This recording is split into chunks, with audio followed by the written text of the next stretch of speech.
Welcome to the second lesson of the Pulley Project. If you've missed the first lesson, watch this first. Here is the content of this video. There are timestamps below, and down in the description is a link to the reference PDFs. Please don't forget to like and subscribe for more. Thanks. Welcome everyone. Welcome back to lesson 2 of our first project, the Pulley Project. In our first class, we covered over a lot of the basics of the SolidWorks UI, some sketching, some relations, and started to look at some of the very basics of the features. We did, as you can see on screen here, a extrude with a cut, which is our Part 06, the bush, and we did revolve here, a revolve profile from a sketch, and that is our Part 02, the washer. We're going to continue the project today and try and get through the rest of the parts. The parts will go up in difficulty as we progress, and we'll start to use some more advanced sketch tools and some more advanced features. As we go, once we've got through all of those parts, we will move into an assembly and we'll look at the very basics of an assembly. And that'll probably cover us off for our lesson today. So let's see how we go with time. Let's go into it. So first two parts, I just had them open up on screen just to refresh everyone on where we're at. If you're just continuing on from the last video, it should still be pretty fresh in your mind. So Part 06, we did look at a few different options to do that. In the end, we've done it with two separate sketches, okay, with a cut through all as the second feature. And on the revolve on the right, okay, there was one sketch which we revolved around a construction line in the center. You may not have seen this kind of view yet in SolidWorks. What you can do when you have multiple files open is use window arrange to arrange your different parts or assemblies or drawings all in your viewport. So it kind of splits the screen in two or multiples of that. To do that kind of thing, I'm just going to go full screen for a second with one of them, maximize. You go window, tile horizontally or tile vertically. You don't have a lot more control than that. You'd have to do it manually, okay? So if you've got 3 and you do tile vertically, you'll have 3 very skinny vertical elements across the screen. If you go 4, it'll break it up into 4 sections. That's how it is. All right. Let me just turn on my cursor and keyboard recording software as well, so we make sure that that is going. Cool. All right. So we're just going to leave these files open because at the end, when we go into the assembly, it's much easier to create an assembly with the parts that you have open. So we'll leave them there and keep going. So if we go back to our original project document, I'm going to go to page 2 and let's look at some of the next parts. So the nut and bolt, P8, P9, we'll leave those to the end. We will go on to this side plate as our next part, P03. I'm going to just put this in the corner, get a nice size. All right, that'll stay top of screen. And let's go with the new part. Okay, so what can we tell from the sketch we've got of the side plate? We've got a dimension A to B. We've got a note saying the bottom, now this circle with a line through it, that is a diameter symbol. So the bottom diameter is larger than the top diameter, right? So this drawing, even though there's perspective to it, the part is also getting smaller as it goes from B to A. So we can make some assumptions based on that. We can also see a whole pattern down the bottom. Now it's a sketch, so things aren't perfectly spaced, but our job is to, in this case, interpret the drawings provided to us. So it's safe to assume from this that whoever's done these sketches are attempting to do a pattern with equal spacing. Regardless, once we put the pattern into our sketch and create our part, later down the track, if that pattern changes, we can change it. And that's one of the strengths of SolidWorks and parametric modeling. We'll be able to change the size of the holes, the spacing of the holes, the number of the holes, whatever's needed. Okay, we just want to set it up in the right way so it makes it easier later on. A couple of other features I'd like to point out of this part when I'm looking at it, we see like the black thick line that's on the outside. It's not coming to a sharp point around the edges. Okay, so there you would assume that it's a tangency between the curve and the straight line, both at the top and at the bottom.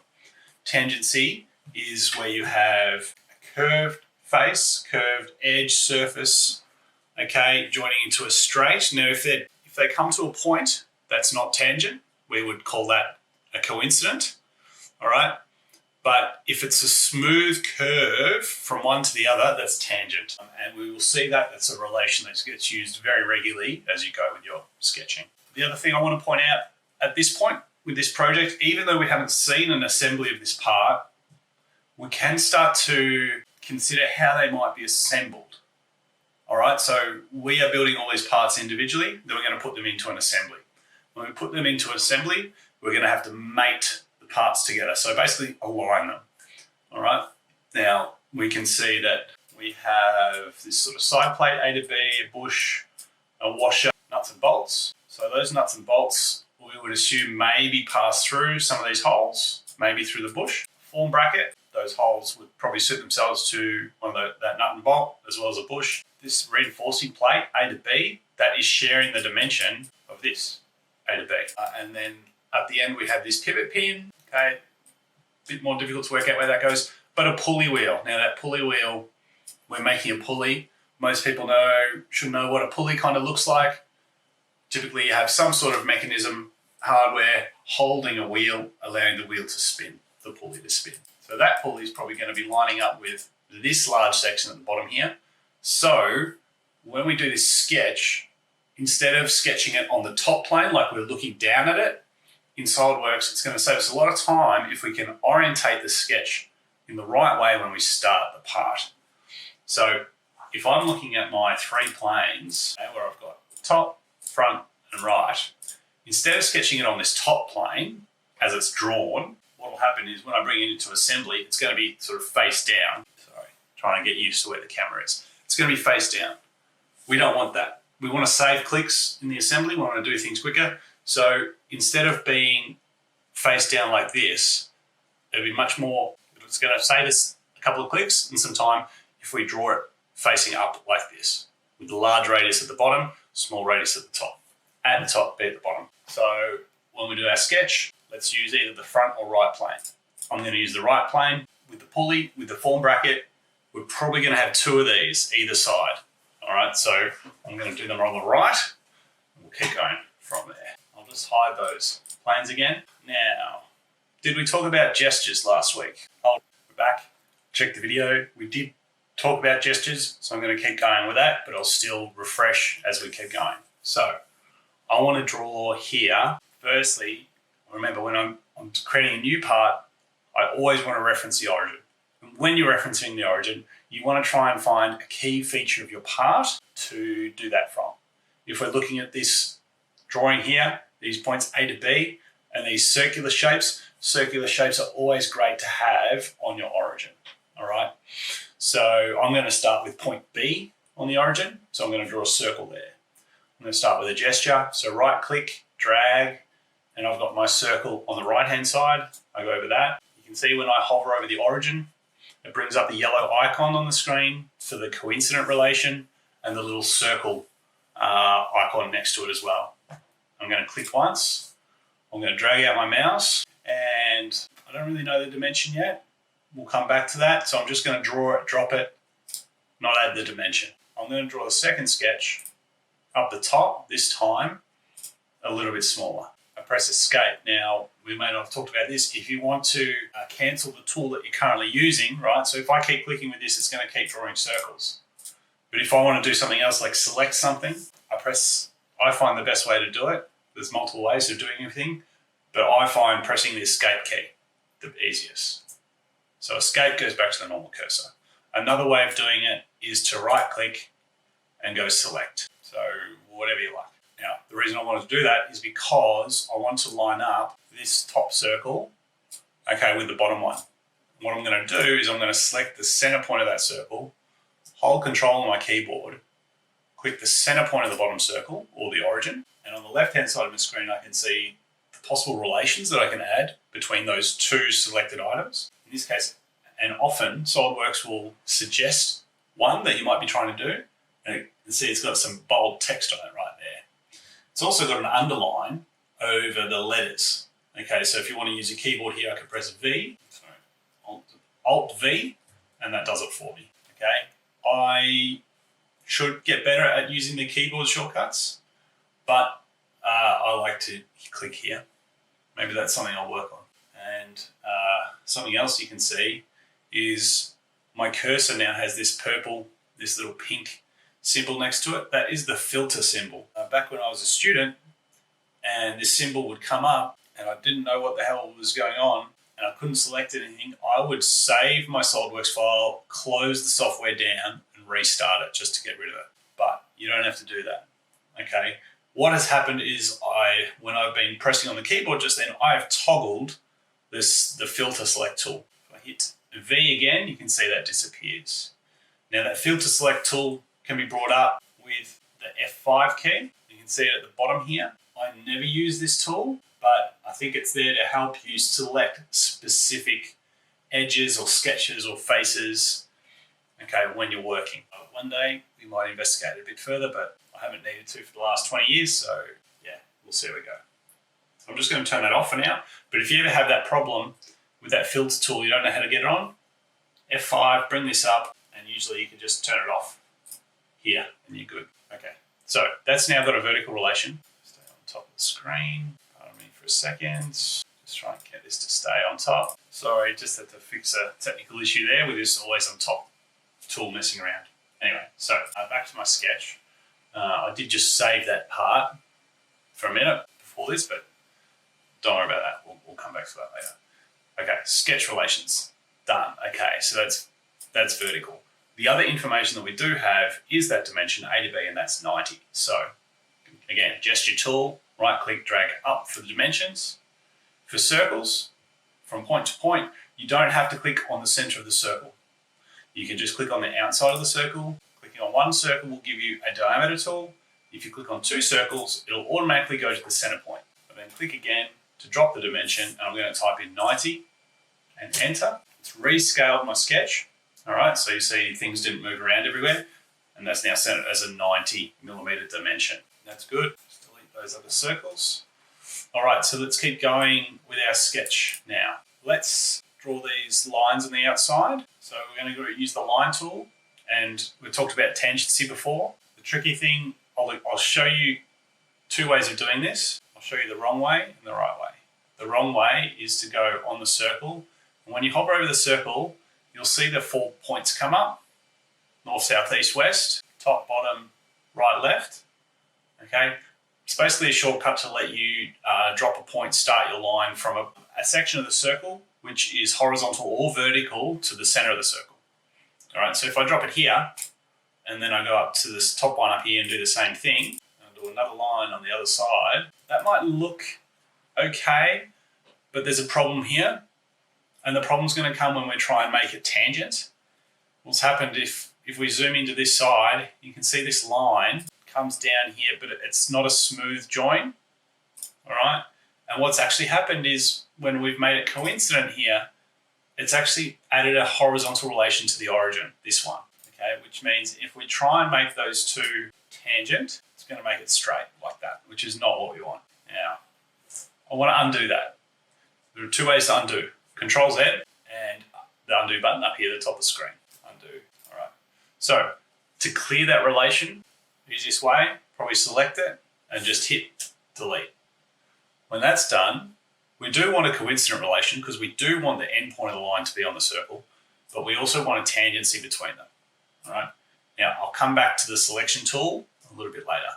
I'm going to select both the line and the circle and hit tangent. And now you can see that point sort of jumps off this area where it was horizontal to the origin, comes up a bit higher, okay, to match this shape. So we're going to do the same on the other side. Actually, I'll do the other side in a different way because I wanted to show you the right way to do it. At the top, I'm going to delete that other relation we don't need. Select them, make it tangent. Now, the correct way of doing that sketch, so I grab the line tool. I don't want to click on that horizontal point there. You can see it's showing me a yellow relation. It's going to add a horizontal relation to that center point. I don't want to do that. So I just drop down a little bit, click, and you can actually see when I move my cursor, it's automatically giving me tangency. Perfect. I'm going to come down to the bottom circle, hover, and without doing anything, SolidWorks assumes that I'm trying to do a tangent relation here to this bottom sketch. I'm going to click, and it's added it for me. Okay, I don't need to then go and select those relations, select those items and add that tangency relation. It's just done it straight away. And now you can see we've got the same thing on both sides. It's looking really good. Okay, so what else do we have to add to this sketch? We have to add the holes. Now, we do not have any dimensions for those holes, and we don't have any dimensions for the outside shape either. We'll get to that in a second. So the holes on the inside, look, from all the information that we've got in our drawings, we can probably infer that it's either a hole kind of matching this size here, 13 mil, or even, if we think about these, M10, this bolt and nut, if that bolt's going through that hole there, then it's probably going to match that size M10. And if you don't know what M10 means, it means a metric size, 10 millimeters. So we can do, in this case, if we do a 10 millimeter hole, that'll be a good starting point. All right, we'll talk about tolerances and clearances in another class. Okay, so I'm going to draw two circles, one at the top, one at the bottom. Now, the next relation trick that I'd like to show you is the equal relation. So here, I've drawn the bottom circle. We've put the dimension in, 10. Often with your sketches, your design work, you will have geometry which you want to be the same size, no matter what. It might be a radius on the outside of something, so a fillet, you want to have the same dimension, or it might be two lines that are either parallel or they share an angle, or they're the same length, okay? In this example here, hole A and B, probably going to have a bolt going through both of them, and it's going to be the same size bolt. So instead of adding a dimension to the top and also making that 10, if we did this and later down the track we needed to change the size, we would have to change two dimensions that aren't linked, that are separate, individual. So we don't want to do that.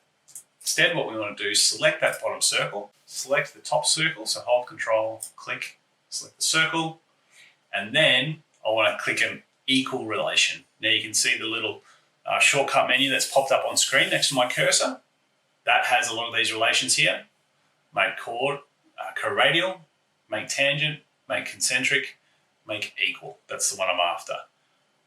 Those relations are also shown on the sidebar of the screen. All right, and you can see SolidWorks actually has equal bolded there. It thinks that's what we're going to try and do. So hit make equal, and then you can see those sketches have gone black. All right, so that circle at the bottom, which was blue when we added the dimension, it's now fully defined. It's black. Same thing with the circle at the top. The sketch in total is still underdefined, and I can see that pretty obviously because it's all blue. Okay, it's stuff, or parts of it are blue. It can still move around, but we're starting to fully define elements, which is exactly what we want to do. Okay, so before we do the whole pattern down the bottom, let's add some other dimensions to get the rest of it fully defined.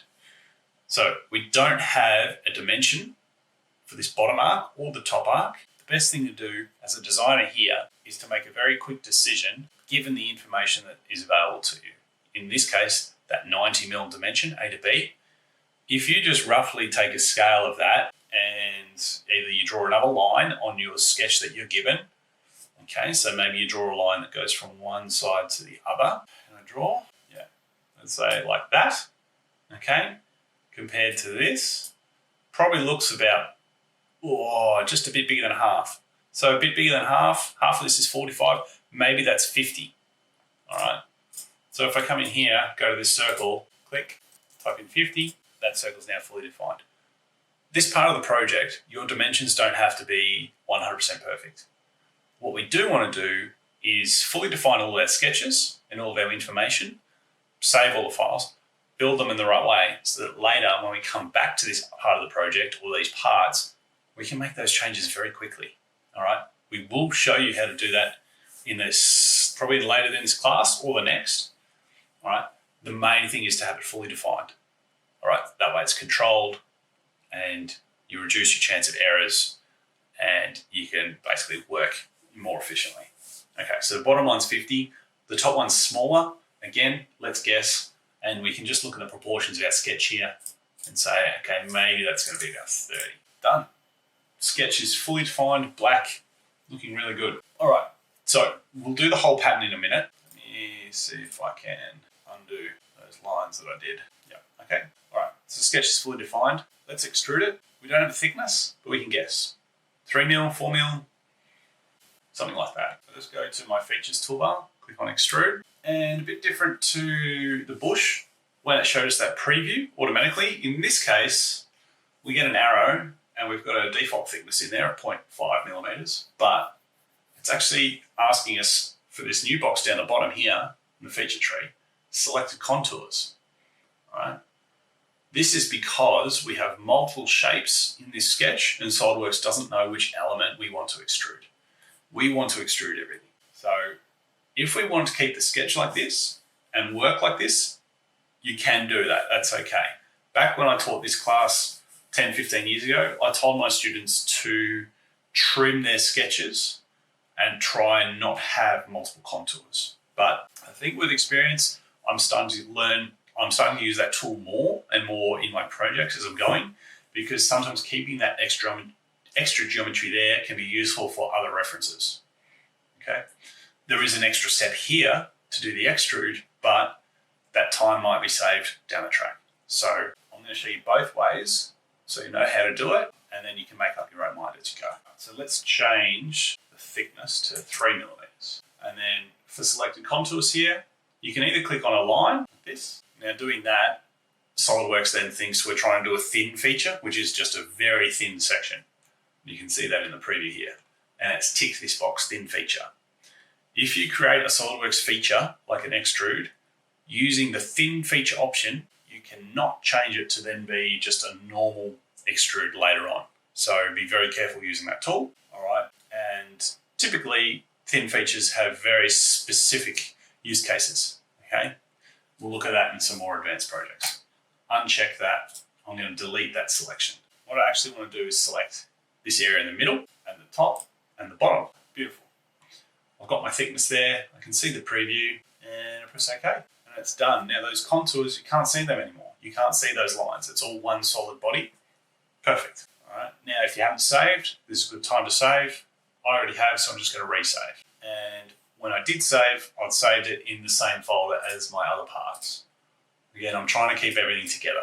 All right, so I just want to show you the difference of an extrude if you had trimmed out those elements. So I'm just going to delete this, go back a step, go back into Edit Sketch.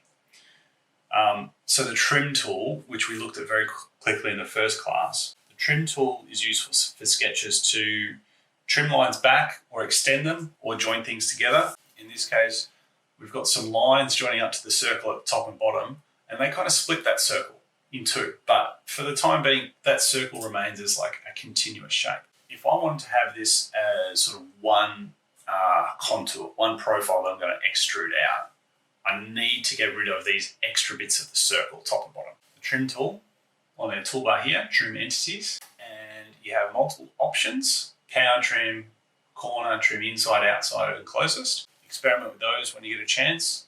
I'll probably look at them another day in a shorts video. 90% of the time you use power trim.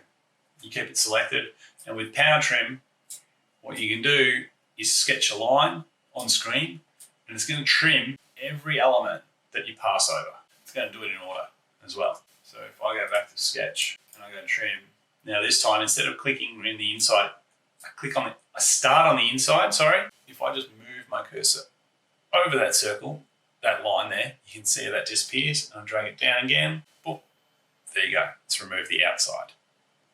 It's removed that bottom arc too.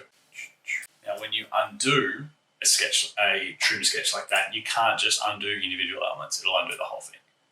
All right, okay, so now that is kind of the main shape. All right, here you can see we've just got the outside profile and then two inside holes.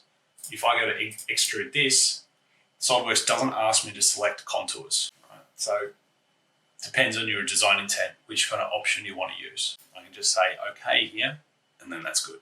Okay, last little bit on this part. How are we going? Time, half an hour in. All right.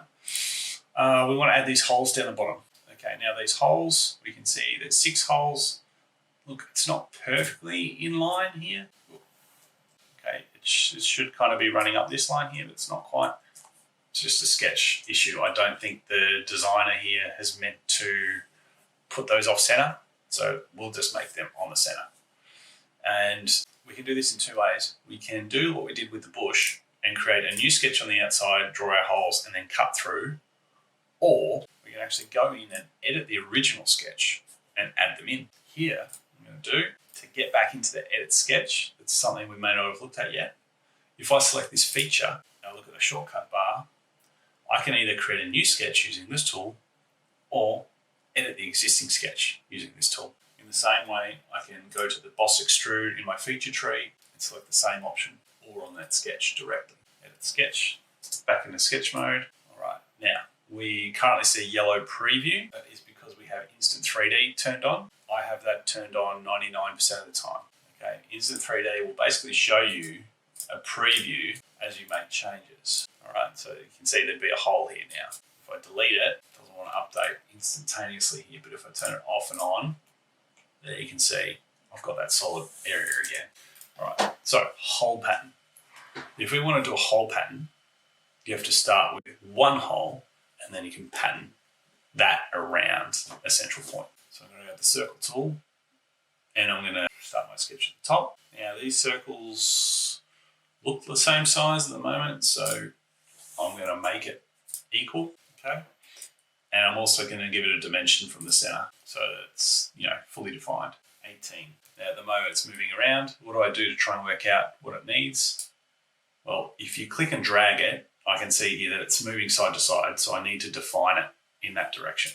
I can do that by selecting the origin and making it vertical, and now it's fully defined. So sketch pattern is what we're looking at here. That is on the sketch toolbar. So apart from the shape tools, as you go across to the right, you can see some of the other tools: trim, convert, offset, mirror, linear sketch pattern. And you can see a preview up there with the shape going in a line to the right. On the little drop down arrow, I select that, circular sketch pattern. So circular sketch pattern, do what it says.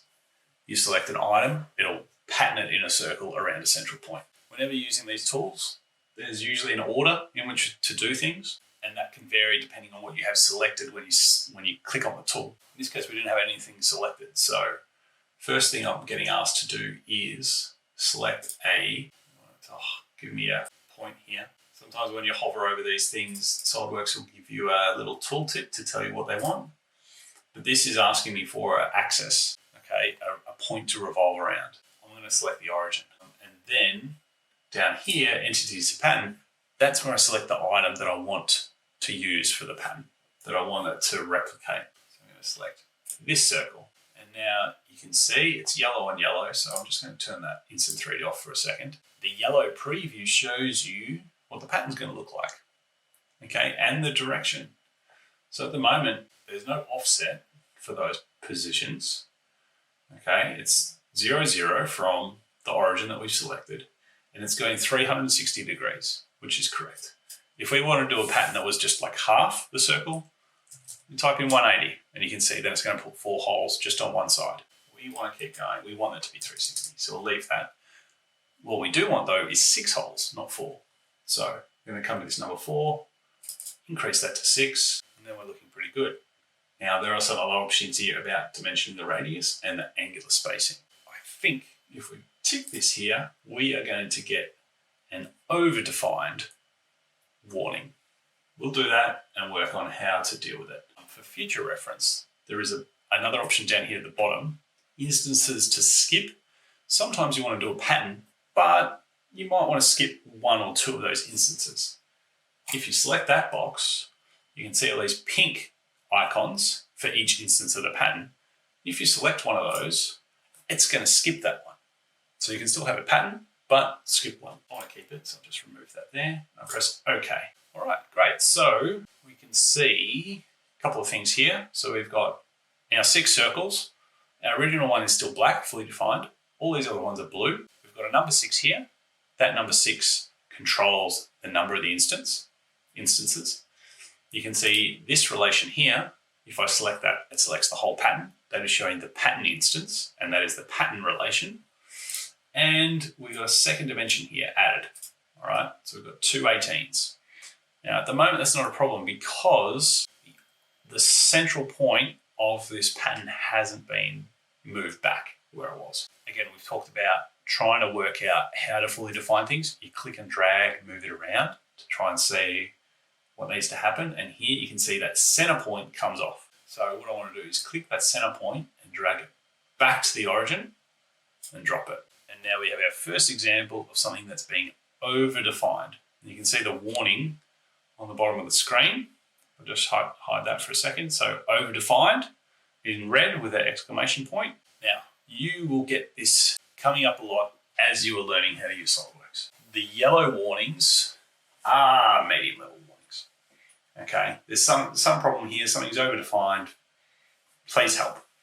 The red ones are the bad errors. You want to try and avoid those.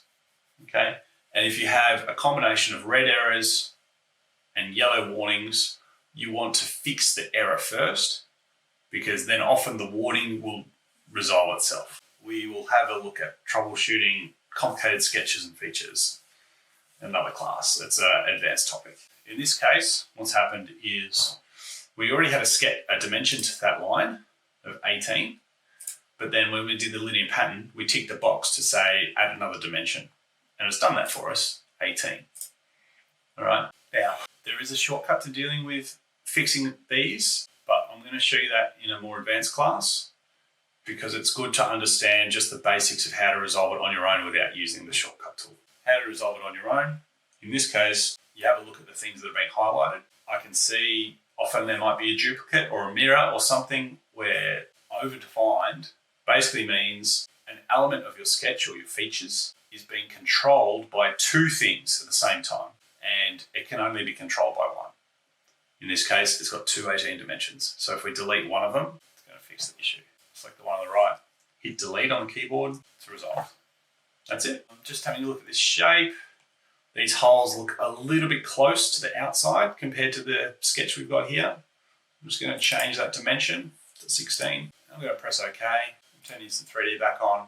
There's our part. All done. Nice one. Okay, save and done. And it's taken me 40 minutes to get there. In reality, we can sketch that in 2 minutes, 1 minute, 30 seconds when we become advanced. But we're going through some of the fundamentals here. It's really important to get this stuff right. All right, so our next part, let's go. What else have we got in this? So we've done all these three parts here. We're going to do the nut and bolt last. Let's move on to the second parts. Okay, second page here, slightly more complicated. We'll knock out part 05 pretty quickly. So let's do that. You do a new, and we did the side plate on the right plane. So we're going to do the reinforcement plate on the right plane as well. We're going to use those 2 points, B to A again. We can start with the inside or outside circles, doesn't really matter. And remember, we use like that dimension of 10 for those holes, so we can do that for both. All right, so vertical, equal, and then diameter between the two that matches the previous. So those are our inside holes. We can see the information on this sketch, that little diameter indicator saying that the top circle and the bottom circle are going to be the same size as well. All right, so there's no dimension there. So again, we're just going to guess by eye. Now, I'm going to think it's about 40 maybe. So I'm going to draw 2 circles and again, make those equal. And on this tool, on this part, I want to show you the mirror tool. Okay, so I'm going to go back. I'm just going to delete this vertical relation just to show you another trick. Sometimes with the geometry, you would like to have what's called a construction line for reference geometry to build upon. You can do the same thing with planes. We'll look at that another time. This time, I just want to show you this construction line and using it as a mirror tool or for a mirror tool, mirror sketch tool. I'll just go onto the line tool here. I'm just going to click on the origin. I'm going to draw a line to the other center point of that circle. I'm going to select that line. I'm going to do 2 things. First, I'm going to click for construction so it doesn't get included in the geometry when I'm doing my extrude. And I'm going to click vertical. It's going to make it straight. And now we can use that line as a reference to mirror our sketch around. And what I'm talking about here are these 2 vertical lines that are on either side of this part. Because what we can assume is that it's symmetrical. Okay, it's the same thickness on both sides. So to use the mirror tool, mirror entities, it's up here on the toolbar. We have to do 2 things. Click that button. We'll click the shortcut. We select the entities to mirror. So that would be any lines, sketches, circles, etc. that you want to make a copy of. And then you have to select your sketch or your plane to mirror around. Now, it doesn't have to be a construction line. It just has to be a straight line or a plane. So we could use this front plane here. So we press mirror about, front plane, and we can see the preview lines there. Or we can select this line in the middle. It's going to do the same thing. Now, you can see when I've done that selection, my cursor has actually changed to show the right mouse button as a tick. That means instead of having to go and press the tick up on the feature property tree on the top left or the top right, I can just right click on my mouse and it's going to complete that action for me. Saves time, saves a movement, okay, gets you that a little bit quicker. So what we've done there, you can see when I drag one of these lines, it's dragging the other. Okay, it's symmetrical. And so when we add a dimension between them, 15, beautiful, fully defined. Now for this project, I would like you to trim the remaining sketches out. When you're trimming, be careful not to trim away all of the construction lines. If you may lose that vertical relation between the top and the bottom circle. All right, so just always be aware of that. And that's looking pretty good. I'm going to do an extrude and I'll guess a thickness, maybe 3 millimeters again. All right, that's looking pretty good. Got maybe a bit big, maybe, but our dimensions are in. It's going to be very quick to change later on, and we're very close to doing that. Let's save. That is P05. We can go on to the next one. All right, yep. Sorry, done with this part. Save it, and let's do the form bracket as our next one. Okay, we're starting to get up there a little bit in the complexity of these first parts, which is really good. Form bracket, new part. Now this one, dimensions. You can see the 25 by 25 on that top view, and the rest of it, we kind of have to make some assumptions again. So we've got a curved shape at the bottom. Okay, so a curve around the bottom area here. Looks like a tangency, so straight edge down into a round. We've also got a curve across the top on both sides where it goes down around that corner. Right, this section here and this section. And the name of the part, form bracket, as well, you know, that would indicate this part is actually a sheet metal part. We will look at sheet metal in a separate class or maybe the next lesson, okay, how to convert it to sheet metal. For today and the basics, we're going to just stick with the standard geometry tools. Let's start on the front plane for this one. And this is a part, one of the examples where there are so many different ways to model this. So we'll try a few and then you can make up your mind what you think is best and how you might do it on your own, okay, your own time. Okay, so first, let's try, from the front view.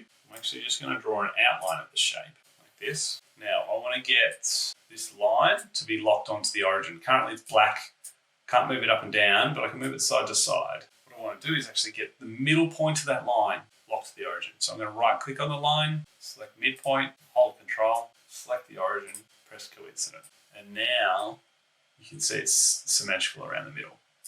Perfect. I'm going to use one of my dimensions here, the 25, and that's going to be my width.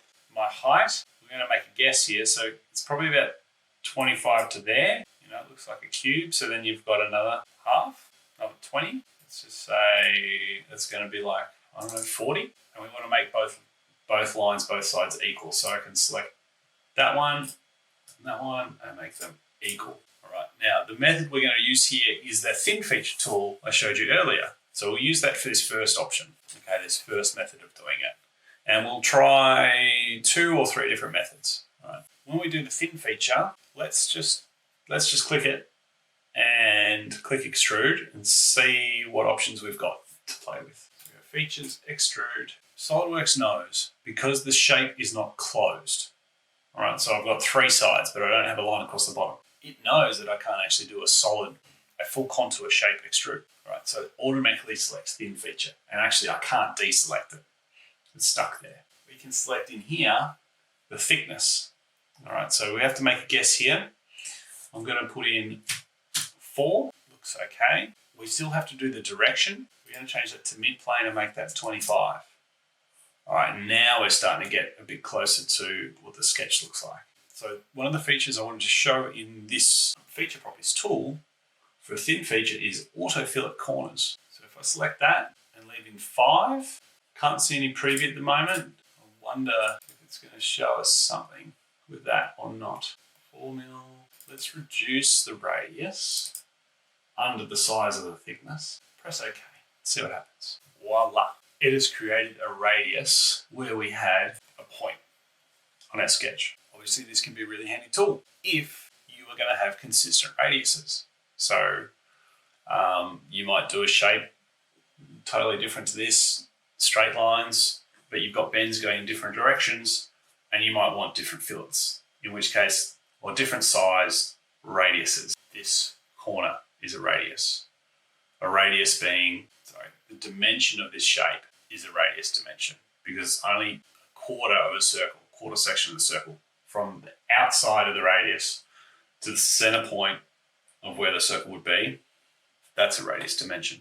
So this fillet, a fillet being a curved, creates a rounded internal, external face along one or more edges on a solid or surface feature. This fillet and this fillet are exactly the same size. And the dimension of those fillets, I'll just move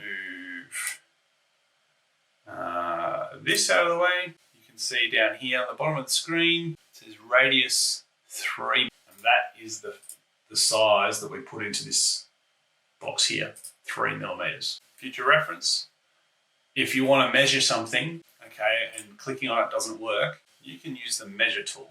Now, I've created a custom hotkey for the measure tool because I use it very regularly, and I've made that the letter M. So I press M, this tool comes up, and I can measure things. If you click on something, it'll show you some features. Okay, in this case, it's showing me the radius of that is 3 millimeters. We'll talk more about the measure tool in a dedicated lesson. That radius looks okay, so I'm going to keep that as is. Now at the bottom, we have to do this circular shape, and we also have to cut that hole. Now that makes it interesting because we could do the circular shape multiple ways. Let's use the fillet tool first to show you 2 ways that we won't do, but that could be done. I can select an edge. Now, when you use the fillet tool, if you have this box ticked, show selection toolbar, it'll show you this preview option here that comes up. Now, as I move across these options, it will preview for me different locations that it will select if I click that button to do a fillet. I don't want fillets in those 2 top corners, so I'm going to go to the next option. No, yes. I want those corners filleted. Perfect. It's selected them all and put them in my items to fillet box. I'm going to increase that radius. You can see how the preview's going up for us. That's great. Now you can see once I bring that radius over 12.5, we start to end up with a sharp point down the bottom. Not ideal. We've obviously got a nice curve, as we can see from that green line, that shape that we've drawn here. So that fillet, okay, the dimension of that radius needs to be half of what this width is, which is 25. SolidWorks can do maths for us. You can type in 25 divided by 2, enter, 12.5. So that's good. I can press OK. That is one way to create the fillet at the bottom. I'm going to delete that and show you another way. If you don't want to have to worry about maths and you need to do a full face fillet, which means it goes from one side all the way around to another, you can select this tool, full round fillet. When you're using this tool, you have to select 3 faces. 1, 2, 3 here, and you can see the preview. Beautiful. Problem, for whatever reason, it does not like doing multiple full round fillets in one go. So it's causing me error. It's not going to do it. It's probably something SolidWorks should fix, but it's been this way for as long as I can remember. I'm not holding my breath. So I don't really want to have to do this feature twice. I can do the old option once.